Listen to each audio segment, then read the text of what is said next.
ജർമ്മനിയിലെ ഫ്രാങ്ക്ഫർട്ടിൽ ഭ്രൂണഹത്യ അവസാനിക്കാൻ സമാധാനപരമായി പ്രാർത്ഥിക്കുന്ന ആളുകൾക്ക് നേരെ അബോർഷൻ അനുകൂലികൾ ആക്രമണം നടത്തി. ഈ മാസത്തിൻ്റെ തുടക്കത്തിൽ നടത്തിയ ആക്രമണത്തെ അഭിഭാഷകനും 40 ഡേയ്സ് ഫോർ ലൈഫ് ഇൻ്റർനാഷണലിൻ്റെ എക്സിക്യൂട്ടീവ് ഡയറക്ടറുമായ ടോമിസ്ലാവ് കിനോവിച്ച് അപലപിച്ചു. ഇൻ്റർനാഷണൽ പ്ലാന്റ് പാരൻറ്റ്ഹുഡ് ഫെഡറേഷൻ്റെ ഓഫീസിൽ നിന്ന് 100 അടി മാറി ജപമാല ചൊല്ലിക്കൊണ്ടിരുന്ന ഒരു കൂട്ടം ആളുകളെ 20ഓളം പേരടങ്ങുന്ന ഭ്രൂണഹത്യ അനുകൂലികൾ ഭീഷണിപ്പെടുത്തുകയും ഉപദ്രവിക്കുകയുമായിരുന്നുവെന്ന് ടോമിസ്ലാവ് ചൂണ്ടിക്കാട്ടി.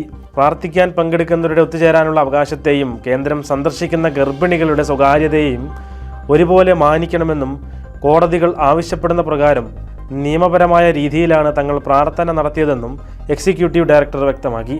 ശാരീരിക ആക്രമണ ഭീഷണി ഉണ്ടായിരുന്നിട്ടും പ്രാർത്ഥനയിൽ പങ്കുചേർന്നു കൊണ്ടിരുന്നവർ പിരിഞ്ഞു പോകാൻ വിസമ്മതിച്ചു. തലമറച്ചുള്ള ഹൂഡി ധരിച്ച ആക്രമികൾ പ്രാർത്ഥിക്കുന്നവരുടെ സമീപത്തെത്തി അവരുടെ നേരെ ആക്രോശിക്കുകയും അവരെ ഉപദ്രവിക്കുകയും പരിഹസിക്കുകയും അപമാനിക്കുകയുമായിരുന്നുവെന്നും ഭീഷണിപ്പെടുത്തലാണ് ഇതിലൂടെ നടന്നതെന്നും അദ്ദേഹം ചൂണ്ടിക്കാട്ടി.